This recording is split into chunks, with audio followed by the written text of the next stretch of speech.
Welcome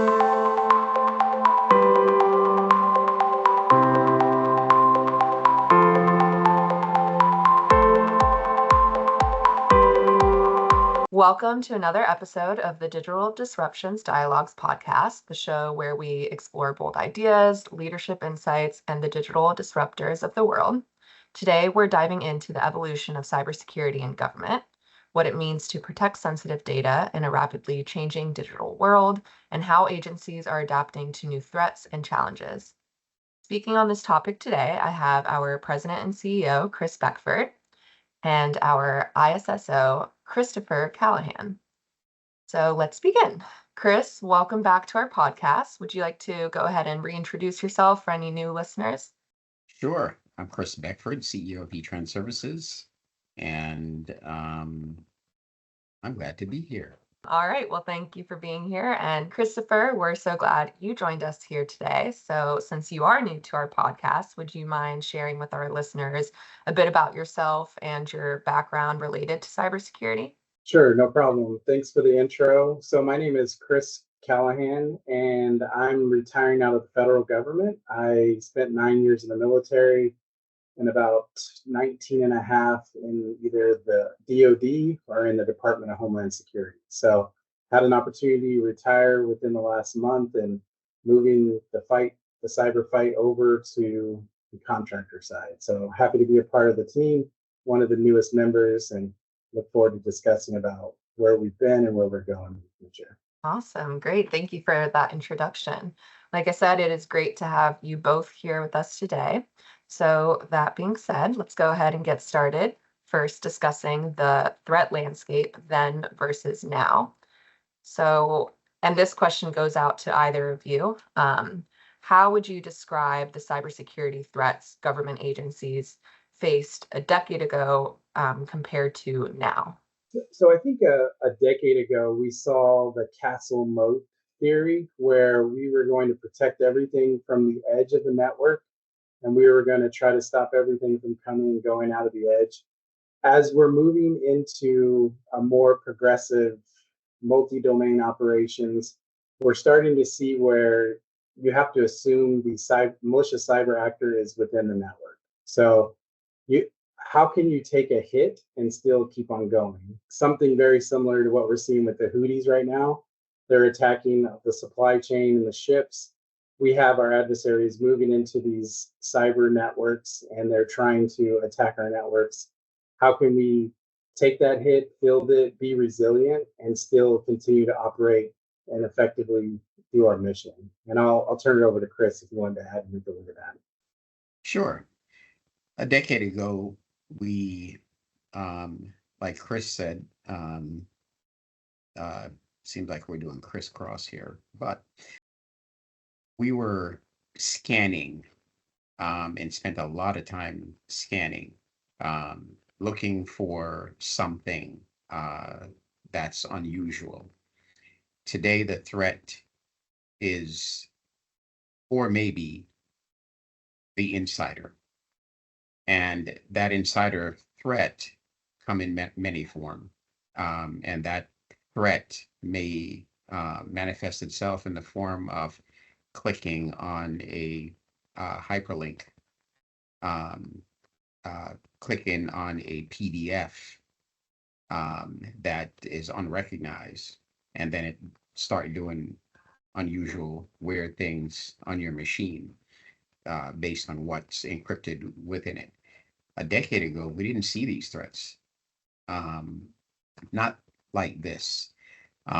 We were looking for them outside, not realizing that they were already here. Now, today, we look at everything from a zero trust perspective. The hardware, the software is all going the way of zero trust. The edge, from the military perspective, is a tactical edge. It's the edge device with the advent of BYOD. A decade ago, you couldn't bring your own device and connect to the network. Now you can. So with all these threats that are showing up, in today's world, that it's all about making things easier to get work done. But at the same time, the level of risk has significantly increased from um, 10, 20 years ago.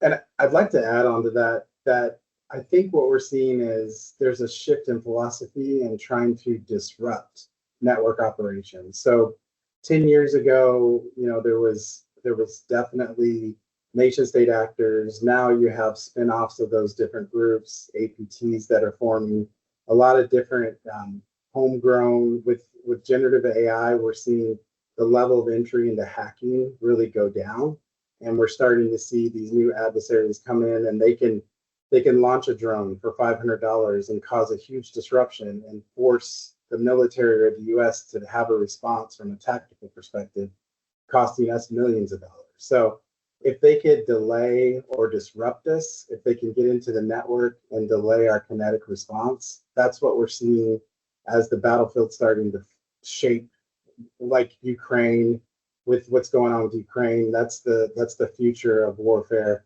There's always a cyber attack. Let me knock off the microgrid.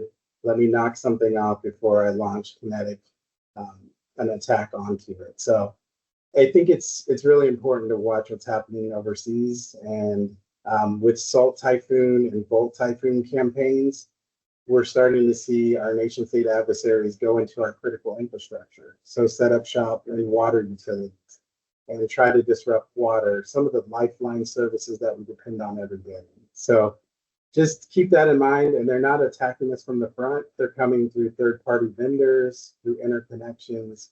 They're coming through all different avenues, not like we saw straight on. They're starting to attack your connections, your third-party vendors, and come in your out-of-band network that's not even connected. So it's a really interesting dynamic time. Right. And you both mentioned that there was a shift, but what would you say shifted the mindset from perimeter-based defenses to modern zero trust model? I think there's a shift in technology. I think there's a shift in focus. I think there's also a shift in culture. The cultural shift has been evolving. And so as the resources, the personnel, the skill sets of the personnel.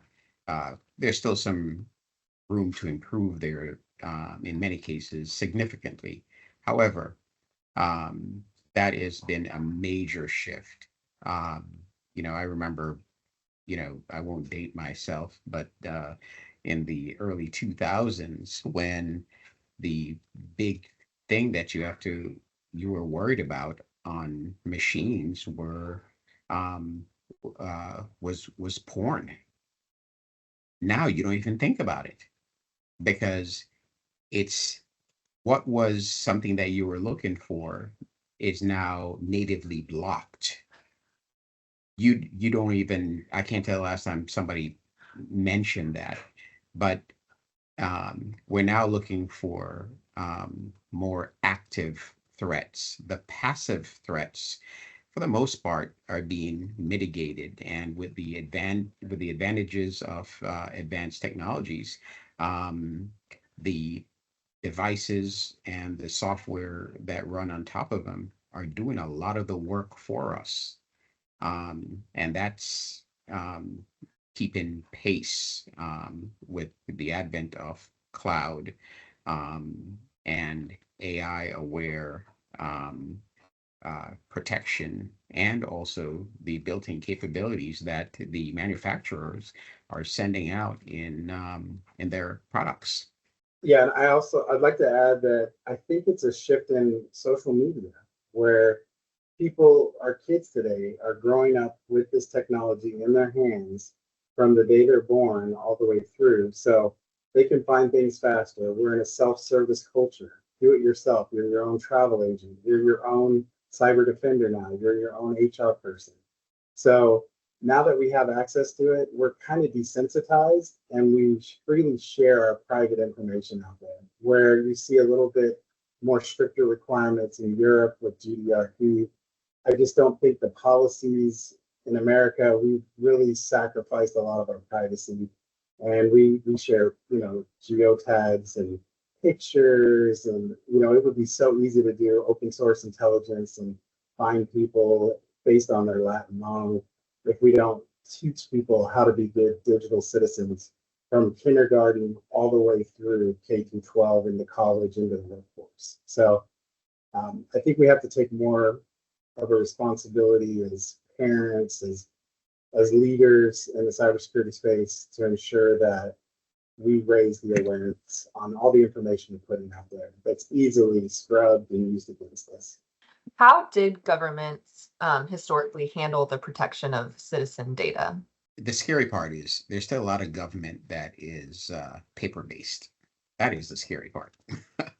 um, just watching what's out there on public TV, when Doge went into agencies and they're showing that, the process of retiring a federal employee would take X amount of time because they have to go into this iron mountain and go find the paper and, you know, you know, I think that's a pretty good protection because we can't figure it out. The adversary sure as hell will have a hard time figuring it out.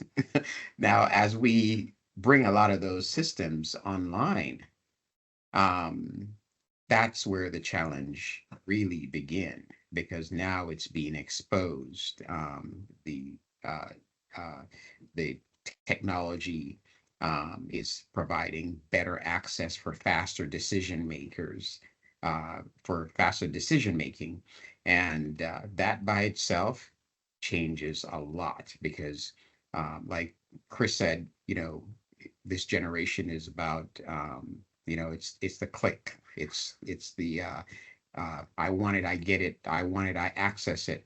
Well, that culture has made its way into government, into corporate America, and in a way it's expected. Years ago it was faster to access systems from your house than the government network. Well, the government network has caught up, and they're now securing them, the data. Well, as that's happening, the workforce is now saying, "Well, I want to access it faster."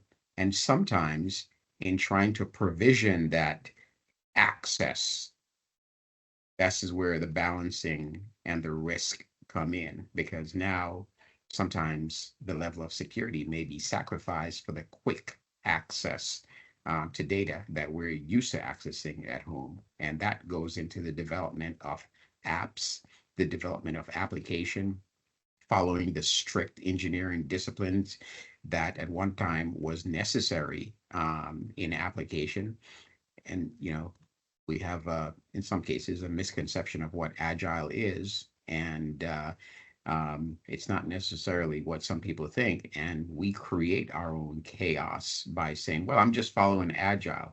Well, you still have a security requirement, you still have engineering protocols to follow, and I think for government is getting a lot better, but there's uh, there's some work that still needs to be done. I also think that we're seeing everything old again is new again. So we've seen this move to the cloud, and now that we've got a lot of things in the cloud, a lot of information, personal information, citizens information. There's been some large scale breaches, the opium breach you talked about. There's a lot of information that's got out there with credit monitoring.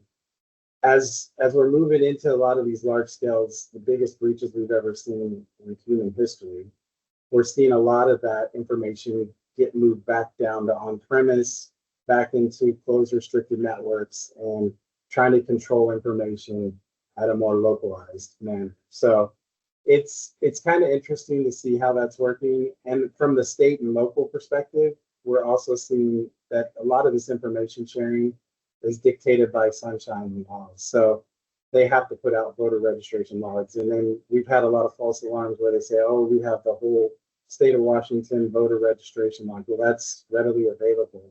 That's part of the laws of the state. So just understanding what's critical to protect, how we're doing it, and then also giving the confidence to the American people that we are protecting information. there's a huge campaign to show that your information is out there, and it's been proven. So if you go, have I been pwned? You put in your email, you could see that your information is readily out there and available if you put in an email address. So it's pretty interesting. I think I think to move forward with protecting it, I think it's going to be all of us taking a conscious effort to try to protect that information a little bit better and be more conscious about it and take ownership. Regarding regulations and adapting to change, do you guys think have regulations kept up with the speed of technological change, or are they playing catch up? It's catching up. There's no way the paperwork can keep up with what's actively happening on a day-to-day basis.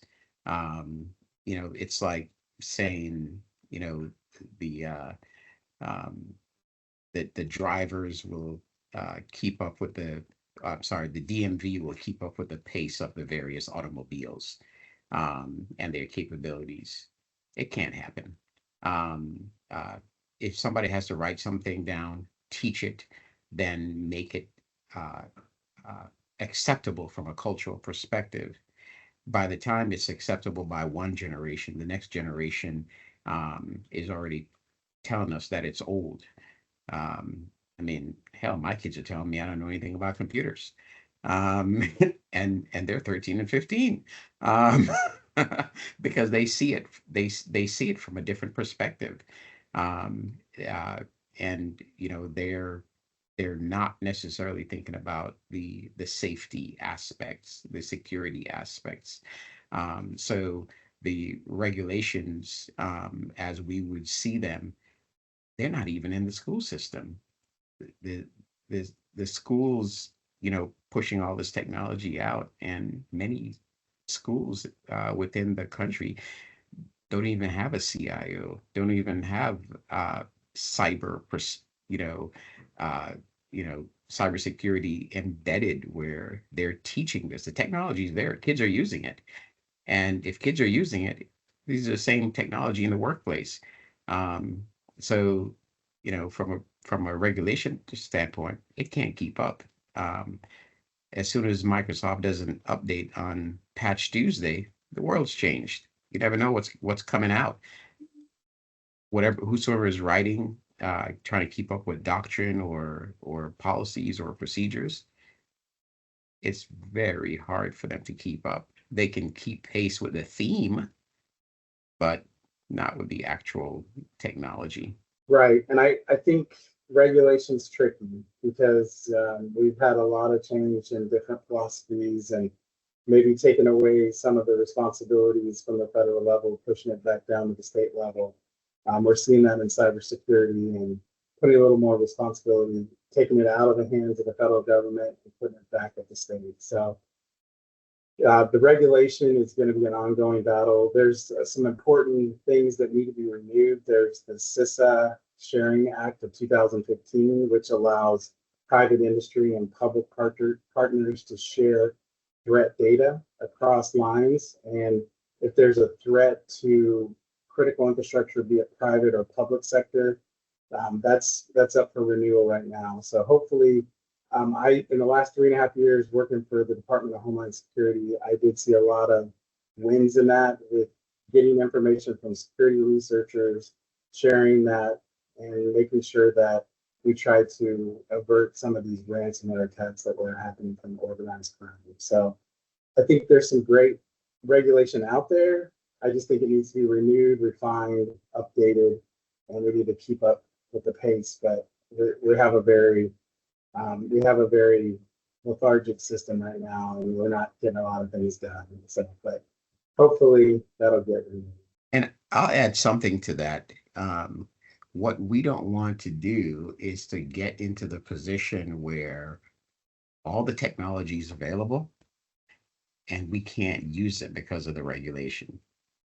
Because the regulation is so antiquated, we can't move. And I know I've seen that firsthand within the government, where the for example, I've seen it within the Army where they have these AR manuals, these regulations on how to implement, how to protect, and those things are updated periodically.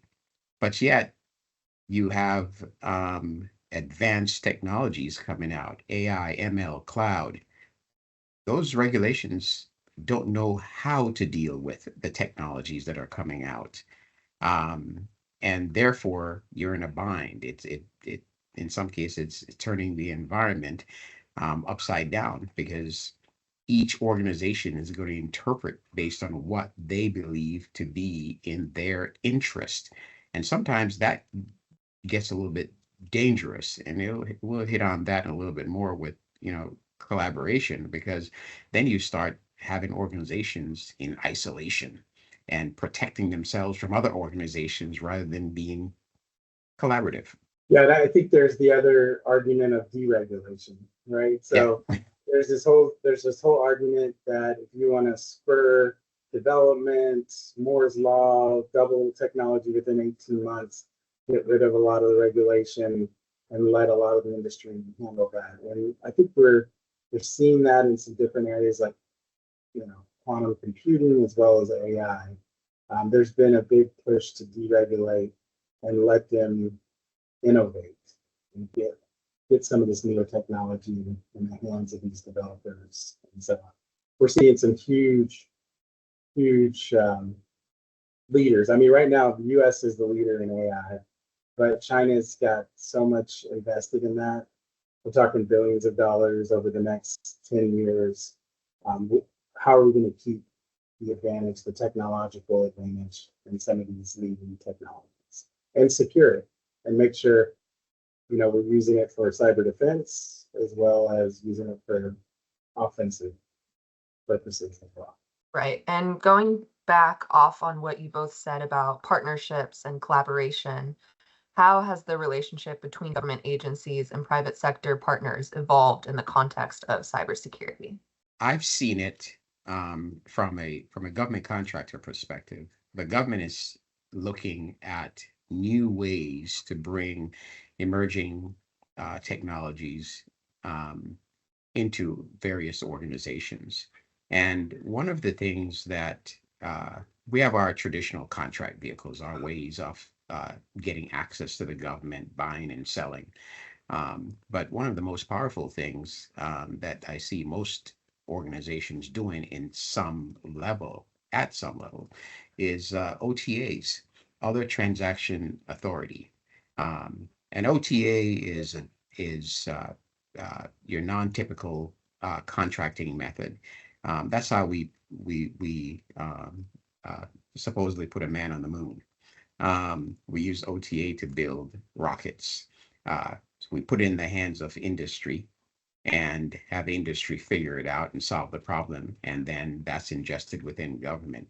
I see a lot of organizations doing that from a contractor perspective. They are actually they put a problem out, and then rather than have it competed within government or within the confines of the government, they have a third party basically manage that entire process, and the best technology sometimes is selected for use. And the contracting process is very slow and it can be crippling. So one way of expediting that process is to use what's called an OTA, and that OTA uh, may get a solution to the government or within government within weeks, months, but certainly not take years. And that's the objective. And it's beneficial sometimes when you need to fix a problem now. You may need a process that can address the problem now without going through the I'll just say the rigor of the acquisition process. Yeah, and to add on from the state and local perspective, there's some very interesting things happening with the cyber grant that is $1 billion over 10 years, where DHS has said that we're going to give money to each state, and then each state will have local government if they're education, accounting, they can apply to get some of these funds. And so based on the population, there is money that's going out to build firewalls, upgrade some of the technology that's in the field, send people to training. There's a great program out there called Pisces.org, and it's taking local college students and having them look at sensors and being able to identify some of the threats on the network and then alert. So not only are they getting real world training, but then they can go out and they can get a job and they can do that. So the collaboration, I think, is happening at multiple levels. We're seeing it quite a bit in the critical infrastructure areas where DHS is saying, we'll give you a weekly scan of your external facing IP addresses or your devices, your attack surface, and we'll let you have that. And it's just trying to get some of these tools out there. The cybersecurity self-evaluation tool that you can download. There's a lot of things that are using taxpayer money to try to increase the security of state and local, as well as critical infrastructure partners on private and public side. So there's a lot of initiatives out there, and I think hopefully we can continue to fund those moving forward, because we've seen some huge wins where you have a partnership at the government level with the FBI, DHS, CISA, and then the Secret Service, and they're sharing intel across different threats and domain so that they can try to attack a common malicious cyber actor. From a collaboration standpoint, the collaboration on standards become very important. Within the federal government, they defined a framework called FedRAMP, and that established a standard for security and a set of processes and protocols. And states, not as aggressively as the federal government because they're all independent, they're moving towards their own version of that FedRAMP standard called StateRAMP. And what they're basically doing is taking what has been proven within the federal government to work and moving it into the states and local governments and developing their own framework that is federated between states as a process that will work for those states in mutual beneficial agreements. And the good thing is, if you meet the federal standards, then more than likely you meet the state standards, at least from a baseline perspective. There's always, something that's a little bit different based on the level of security that's required. But from a standards perspective, if you meet the federal standard, you meet the state standard. And from a collaboration standpoint, that's moving the needle in a very, very big way. To have, the states on their own being incentivized, but at the same time taking advantage of what's been proven and working for the federal government. And it's a win-win, because as the federal standards change, that collaboration with the state, everybody kind of points towards the overall NIST standards and guidelines, and that's good for the country. Each states may have their implementation a little bit differently, maybe more restrictive, less restrictive, but they have a baseline standard to work with that's synchronized with the actions of the federal government. And I think that's a win-win for collaboration.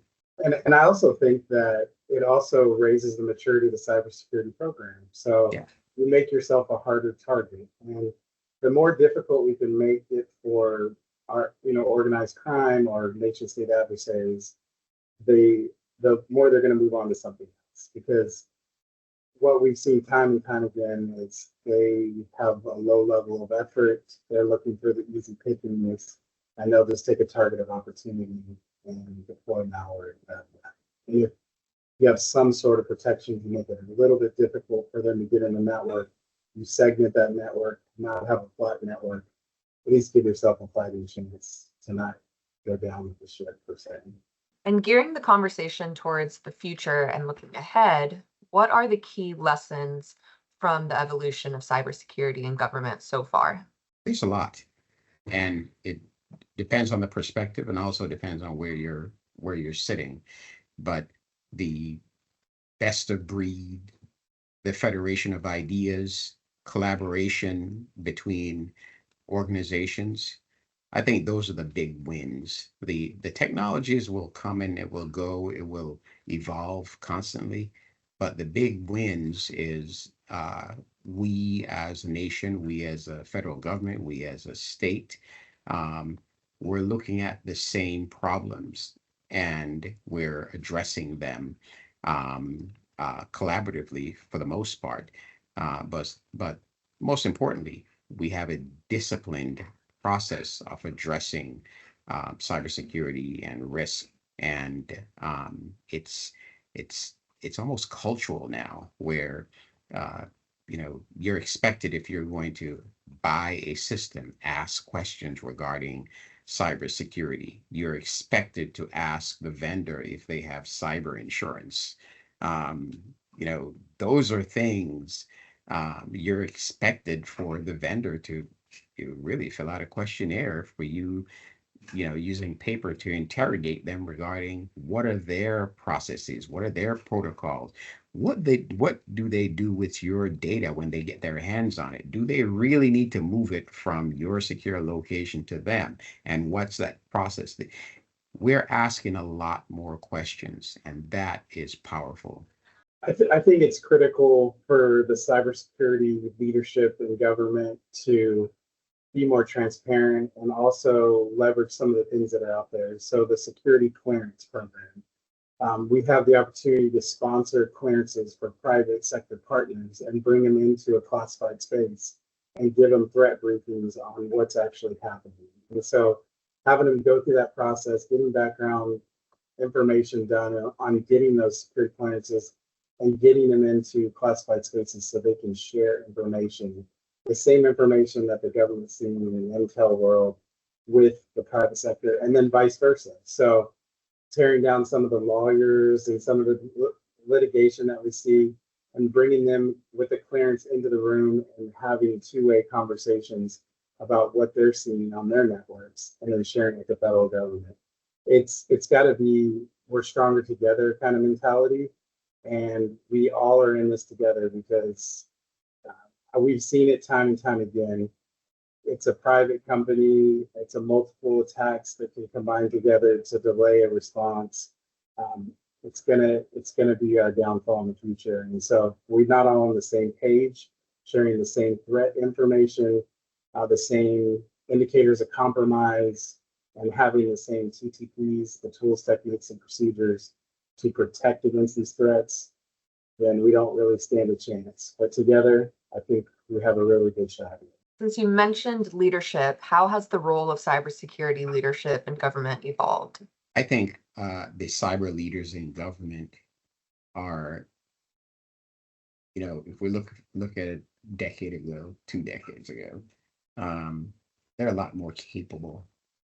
Many of them are coming from industry, and they're bringing the experience into government. And sometimes we hear, I hear people talk about the revolving door, and it does have its consequences, good and bad, because from a technology perspective, what the revolving door does is constantly bring innovation into government. And the government benefits sometimes from that revolving door tremendously, because I've seen it too often where there are people within government and they're in leadership position, but they don't get the adequate training. They don't have the certifications. They're happy doing their jobs, but I think very few that don't come from industry pursue the level of credentials that the guys coming from industry have. And they need to have those credentials, not because they're actually, putting their hands on the keyboard, but because they need to understand what the threats are, what's happening, why the people that they hire or they contract out the work for, why they're doing what they're doing. When they make a recommendation, what what are the consequences associated with those recommendation, and what does it actually mean, so they can be the ones to communicate that to their senior leadership. um, but from a perspective of the changing role, I see the government workforce getting more and more complex, but at the same time I see it getting a lot smarter because it's insourcing of people. And in some cases, those people leave government, come to industry, and go right back into government. And they're keeping their certifications, their skills very active. And I think that's a very good thing for both industry and government. So, what would you say are the leadership qualities that have become more important as cybersecurity threats have become more complex? I think you have to be a self-starter. Uh, I think you need to be able to sit in the room, be quiet, listen, um, and then um, triage the situation, whatever that situation is. But at the same time, be competent enough to understand what is being sent, what is being said, and what it actually means, and the impact. Um, uh, uh, there's more skills that are necessary, but I think overall, um, I think the credibility and the credentialing process for some of these senior leaders, that's massive. Um, uh, I think I remember there when there wasn't, well, the cyber guys were just IT specialists in government. And you may have an IT specialist that's working at facilities branch. And that's the same guy that's, well, you're now the cyber guy. Not saying that that stopped happening, but for the most part, um, there's a level of credentialing that's happening, and the various government organizations, just like what's on the civilian side of the house, they're starting to institutionalize the education process. When I went to National Defense University, I saw a lot of senior um, government people, 14s and 15s and SESs, um, at the university level, understanding, learning, collaborating with each other. Um, so we're heading in the right direction. Um, and I think it's good. The lower technical leadership provided by organizations like SANS and others, and then the more executive leadership um, by the various universities. Um, I think that makes our arsenal of personnel very powerful. I just wanted to add on the cybersecurity leadership front, I think we're seeing that they're a lot more battle tested. So as these emerging threats occur and these attacks and data breaches and business email compromise, all these different types of attacks that we're going through, they're a lot more agile, they're faster to react, they have established processes, they have really strong teams around them. And I I think they're reacting a lot better than they were 10 to 15 years ago. So what I'm seeing is major cyber events happening at the county level, and then they're sharing with the counties around them, or they're bringing in other people from other counties if they don't have the expertise, or they're saying, be able to ask for help. So if you have an issue and you need some help, they're not only asking other government agencies, they're asking vendors, and vendors are all coming to try to help and pitch in to bring these systems back online. So I am seeing these leaders not only be more battle tested, but more resilient, and also ask for help when they need it. And I think before they might just go down with the ship and say, I'm going down with the ship. And then what we're seeing in the private industry is a lot of these cybersecurity incidents are resume generating events. There's a merry-go-round of CISOs, and I've known the last 3.5 years, I've seen these Fortune 500 companies roll through multiple CISOs based on what happened in the news. And the government, you have an opportunity to maybe have a little more protection and learn and have a little bit more understanding from your executive team. But and be better for it. You're going to be better once you go through a cyber event. Awesome. I have no more further questions for you both, but I want to give you the chance. Is there anything either of you would like to add before we finish up? Any closing remarks for our listeners? I think cyber, like any other skill, any other capability, um, it needs to be nurtured. Um, but each individual has to have skin in the game.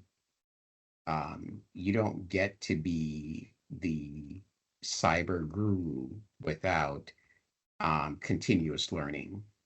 You don't get to be the cyber guru, whether it's reactive or offensive, without understanding what the threats are, learning about AI. I think the future cyber workforce, um, it's being developed right now. And as they're being grown, farmed somewhere, the good thing about that is they have a bigger perspective. And that bigger perspective is not, I'm not just trying to protect, I may have to defend, but I also have to understand coding. I also have to have a personality. I also need to be able to collaborate. I also need to be sharing. And I think that's ideal for this generation, because I know if I, you know, asked any 14, 15-year-old, hey, give me the answer to this, they're going to grab their cell phone and ask their 50 great best friends, and, hey, I'm dealing with this right now. What's your suggestion? And that's what we need. That's what we really need. Yeah, just one last thing to add on to that. I think we have to be able to fail fast. So in Yeah. cyber, we have to fail fast and then bounce up and be more resilient, take a hit and keep on ticking. Because there's so many times in cybersecurity where you see something and then you need to share it with someone, or you see the same technology affected, and it's super critical to be able to fail fast and then move into another direction with innovation or a new technology. I think utilizing some of this new technology to help make our jobs easier is going to be critical, and also faster for mean-time detection. I'm excited from a defender perspective to see how this technology is going to identify some of these threats within our network, and you can isolate and restrict them and remediate them faster. So um, I think there's always, I want to be hopeful and optimistic. There is a great future for people graduating out of college going to cybersecurity. We're severely undermanned. You've seen China has 70 offensive cybersecurity people to one defender on the US side. So we need everybody a call to action, come help with cybersecurity in the government and the critical infrastructure protection areas. Um, we're ready to bring you into the fold. So thank you. Awesome. Thank you. That brings us to the end of this episode of Digital Disruptions Dialogues. A big thank you to Chris Beckford and Christopher Callahan for sharing their insights on the evolution of cybersecurity in government. As threats grow more complex, so must our strategies. And it's clear that adaptability, collaboration, and leadership are key. So thank you all for listening today, and we'll see you next time for more conversations.